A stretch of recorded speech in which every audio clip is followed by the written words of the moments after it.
મિત્રો જય શ્રી કૃષ્ણ સ્વાગત છે આપ સૌનું આજના નવા વિડીયોમાં। પુરાણોમાં 4 યુગનું વર્ણન જોવા મળે છે, સતયુગ, દ્વાપરયુગ, ત્રેતાયુગ અને કળિયુગ। આમ તો કળિયુગને એક શ્રાપ કહેવામાં આવે છે, પરંતુ શું તમને ખબર છે કે કેવી રીતે થઈ કળિયુગની શરૂઆત? તો આખરે હજી કેટલી હદે કળિયુગ જશે? ક્યારે થશે કળિયુગનો અંત? કોણ કરશે કળિયુગનો અંત? શું છે ભગવાન કલ્કી અવતાર? કળિયુગના અંત પછી કેવું હશે પૃથ્વી પરનું જીવન? તો આજે અમે આ વિડિયો દ્વારા જણાવીશું। શું ક્યારે આપણે એ વાત પર ધ્યાન આપ્યું છે કે કયા કારણોસર કળિયુગને ધરતી પર આવવું પડ્યું?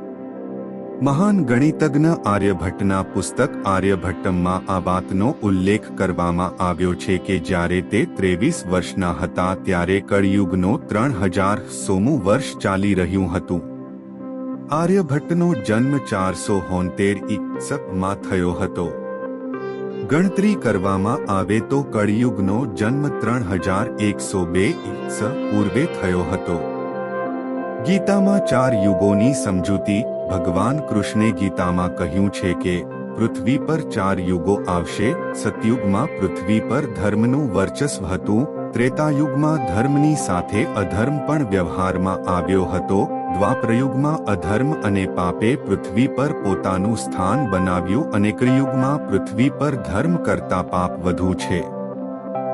ગીતામાં એવું પણ કહેવામાં આવ્યું છે કે જ્યારે પણ પૃથ્વી પર પાપ વધશે ત્યારે ભગવાન પૃથ્વીનું કલ્યાણ કરવા અવશ્ય આવશે। આખરે શા માટે કળિયુગ આવ્યો પૃથ્વી પર? જ્યારે ધર્મરાજ યુધિષ્ઠિર બધો જ રાજપાટ રાજા પરીક્ષિતને સોંપીને બધા પાંડવો અને દ્રૌપદી સાથે મહાપ્રયાણ હેતુ હિમાલય તરફ નીકળી ગયા હતા, ત્યારે સ્વયં ધર્મ બળદનું રૂપ લઈને અને ગાયના રૂપમાં બેઠેલી પૃથ્વી દેવીને સરસ્વતીના કિનારે મળ્યા। ગાયનું રૂપ લઈને બેઠેલી પૃથ્વીના નયન આંસુથી ભરેલા હતા અને તેની આંખોમાંથી લગાતાર આંસુઓની ધાર વહી રહી હતી। પૃથ્વીને દુઃખી જોઈને ધર્મદેવે દુઃખી હોવાનું કારણ પૂછ્યું અને કહ્યું કે હે દેવી, તમે આ જોઈને તો નથી રડી રહ્યા કે મારો માત્ર એક પગ જ વધ્યો છે? કારણ કે ધર્મના આ 4 પગ હતા, સતયુગ, દ્વાપરયુગ, ત્રેતાયુગ અને કળિયુગ। હવે પહેલા 3 પગ તો નષ્ટ થઈ ગયા હતો અને માત્ર એક જ પગ વધ્યો છે, એ કળિયુગ અથવા તો એ વાતથી દુઃખી છો કે હવે તમારી ઉપર રાક્ષસી તાકાતોનું શાસન થશે? આ સવાલનો જવાબ આપતા પૃથ્વીદેવી બોલ્યા કે હે ધર્મ, તું તો બધું જાણે જ છે, તો પણ મારા દુઃખોનું કારણ પૂછે છે। સત્ય, પવિત્રતા, ક્ષમા, દયા, ત્યાગ, શાસ્ત્ર, વિચાર, જ્ઞાન, વૈરાગ્ય, ઐશ્વર્ય, નિર્ભીકતા, કોમળતા, ધૈર્ય વગેરે ગુણોના સ્વામી ભગવાન શ્રી કૃષ્ણના સ્વધામ જવાથી કળિયુગે મારા પર કબજો કરી લીધો છે। પહેલા ભગવાન શ્રી કૃષ્ણના ચરણો મારા પર પડતા હતા, જેના કારણે હું મને ખૂબ જ સૌભાગ્યશાળી માનતી હતી, પરંતુ હવે એવું નથી। હવે મારું સૌભાગ્ય સમાપ્ત થઈ ગયું છે। હવે હું કળિયુગના દાયરામાં આવી રહી છું। ધર્મ અને પૃથ્વી બંને વાત કરી રહ્યા હતા ત્યાં અસુરરૂપી કળિયુગ ત્યાં આવી પહોંચ્યો અને બળદરૂપી ધર્મ અને ગાયરૂપી પૃથ્વીને મારવા લાગ્યો। ત્યાં જ રાજા પરીક્ષિત ત્યાંથી પસાર થતા હતા અને આ દ્રશ્ય જોઈને કળિયુગ પર ખૂબ જ ગુસ્સે થયા। રાજા પરીક્ષિતે કળિયુગને કહ્યું કે પાપી, તું કોણ છે? ગાય અને બળદને શા માટે સતાવે છે? તું અપરાધી છે અને તારો અપરાધ ક્ષમાપાત્ર નથી, એટલે તારો વધ નિશ્ચિત છે। રાજા પરીક્ષિતે બળદ રૂપે ધર્મ અને ગાયના રૂપમાં પૃથ્વીને ઓળખી ગયા અને રાજા પરીક્ષિત તેને કહે છે કે હે ધર્મ, સતયુગમાં તમારા તપ, પવિત્રતા, દયા અને સત્ય એવા 4 પગ હતા, ત્રેતાયુગમાં 3 જ પગ રહ્યા, દ્વાપરયુગમાં 2 જ પગ રહી ગયા અને હવે આ દુષ્ટ કળિયુગના કારણે તમારો એક જ પગ રહ્યો છે। અને પૃથ્વીદેવી પણ આ વાતથી દુઃખી હતા. આટલું કહીને જ રાજા પરીક્ષિતે પોતાની તલવાર કાઢી અને કળિયુગને મારવા માટે આગળ વધ્યા. રાજા પરીક્ષિતનો ક્રોધ જોઈને કળિયુગ ધ્રુજવા લાગ્યો. કળિયુગ ગભરાઈને પોતાના રાજર્ષિ વેશને ઉતારીને રાજા પરીક્ષિતના ચરણોમાં પડી ગયો અને ક્ષમા યાચના કરવા લાગ્યો. રાજા પરીક્ષિતે પણ કળિયુગ પોતાના ચરણે આવ્યો એટલા માટે કળિયુગને મારવો તે ઉચિત ન લાગ્યું અને તેને કહ્યું કે કળિયુગ તું મારા ચરણમાં આવી ગયો છે એટલા માટે હું તને જીવનદાન આપું છે. પરંતુ અધર્મ, પાપ, ખોટું, ચોરી, કપટ, દરિદ્રતા વગેરે અનેક ઉપદ્રવોનું મૂળ કારણ તું જ છે. તું મારા રાજ્યમાંથી અત્યારે જ નીકળી જા અને પછી ક્યારે પણ અહીંયા નહીં આવતો. પરીક્ષિતની વાત સાંભળીને કળિયુગે કહ્યું કે પૂરી પૃથ્વી પર તમારો નિવાસ છે. પૃથ્વી પર એવું કોઈ પણ સ્થાન નથી જ્યાં તમારું રાજ ન હોય. એટલા માટે મને રહેવા માટે એક ઉચિત સ્થાન પ્રદાન કરો.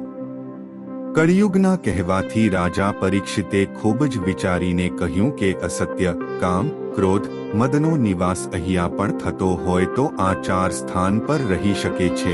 પરંતુ પછી કળિયુગ બોલ્યો કે હે રાજન, આ 4 સ્થાન મારા રહેવા માટે અપર્યાપ્ત છે. મને હજુ બીજી જગ્યા પણ પ્રદાન કરો. આ માંગ પર રાજા પરીક્ષિતે કળિયુગને સુવર્ણના, સોનાના રૂપમાં 5મું સ્થાન આપ્યું. કળિયુગ આ સ્થાન મળી જવાથી પ્રત્યક્ષ રૂપે તો ત્યાંથી તે ચાલ્યો ગયો, પરંતુ થોડોક દૂર ગયા પછી અદ્રશ્ય રૂપમાં પાછો આવીને રાજા પરીક્ષિતના સોનાના મુકુટમાં નિવાસ કરવા લાગ્યો. માર્કંડેય પુરાણમાં વર્ણન છે કે કળિયુગ દરમિયાન શાસક જનતા ઉપર પોતાની ઈચ્છા પ્રમાણે શાસન કરશે. કળિયુગ આવતા નીચેની બધી જ વાતો સાચી પડશે. ઈચ્છા પડે ત્યારે તેની ઉપર જુલ્મ કરશે. શાસક પોતાના રાજ્યમાં આધ્યાત્મની જગ્યાએ ભયનો પ્રચાર કરશે. મોટી સંખ્યામાં પલાયન શરૂ થઈ જશે. લોકો સસ્તું ખાવા માટે અને પૈસા કમાવવા માટે પોતાનું ઘર છોડીને જવા માટે મજબૂર હશે. ધર્મને નજરઅંદાજ કરવામાં આવશે અને લાલચ, સત્તા, પૈસા બધાના મનમાં ઘૂસી જશે. લોકો કોઈ પણ પછતાવા વગર લોકોની હત્યા કરશે. સંભોગ જ જીવનની સૌથી મોટી જરૂર બની જશે. લોકો ખૂબ સામાન્ય રીતે કસમ ખાશે અને તેને તોડી પણ નાખશે. લોકો મદિરા અને અન્ય નશીલા પદાર્થોનું સેવન કરવા લાગશે. ગુરુઓનું સન્માન કરવાની પરંપરા પર નષ્ટ થઈ જશે. બ્રાહ્મણ જ્ઞાની નહીં રહે. ક્ષત્રિયનું સાહસ ખોવાઈ જશે. વૈશ્ય પોતાના વ્યવસાયમાં ઈમાનદાર નહીં રહે. માણસની ઉંમર ધીમે ધીમે ઘટતી જશે અને માત્ર 20 વર્ષ થઈ જશે. કલ્કી અવતારનું વર્ણન અને નિરૂપણ. ભગવાન વિષ્ણુના અવતારને ધ્યાનમાં રાખીને અગ્નિ પુરાણમાં કહેવામાં આવ્યું છે કે ભગવાન વિષ્ણુ ઘોડા પર સવાર થઈને આવશે અને તેમના હાથમાં તીર હશે. જ્યારે વાયુ પુરાણમાં કહેવામાં આવ્યું છે કે જ્યારે કળિયુગમાં પાપીઓની સંખ્યા વધી જશે ત્યારે વિષ્ણુ ભગવાન જન્મ લેશે અને પાપીઓનો નાશ કરશે. આ દરમિયાન જન્મ લેશે જ્યારે વૈષ્ણવ સંપ્રદાયમાં કહેવામાં આવે છે કે ભગવાન વિષ્ણુનો આ 10મો જન્મ હશે અને તેઓ પૃથ્વી પર જન્મ લઈને પાપીઓનો હત્યા કરશે અને ધર્મની સ્થાપના કરશે. એવું કહેવામાં આવે છે કે જ્યારે કળિયુગ અંતિમ તબક્કામાં હશે ત્યારે ચારે બાજુ અંધકાર ફેલાઈ જશે. નિર્દોષ લોકો ડરીને જીવશે જ્યારે પાપી લોકોનું રાજ હશે. આ દરમિયાન ભગવાન વિષ્ણુ જન્મ લઈને ધર્મની સ્થાપના કરશે. આજે આ બધી વસ્તુ આપણી જિંદગીમાં સાવ સાધારણ થવા લાગી છે. જો કે ઈશ્વર પ્રત્યે શ્રદ્ધા અને વિશ્વાસ હશે તો આ યુગમાં પણ આપણે સારું જીવન જીવી શકીશું. ચાલો એકવાર આંખો બંધ કરીને વિશ્વના બધા જીવો માટે પ્રાર્થના કરીએ. મળીએ હવે પછીના વિડીયોમાં. કોમેન્ટ બોક્સમાં જય શ્રી કૃષ્ણ લખવાનું ભૂલશો નહીં.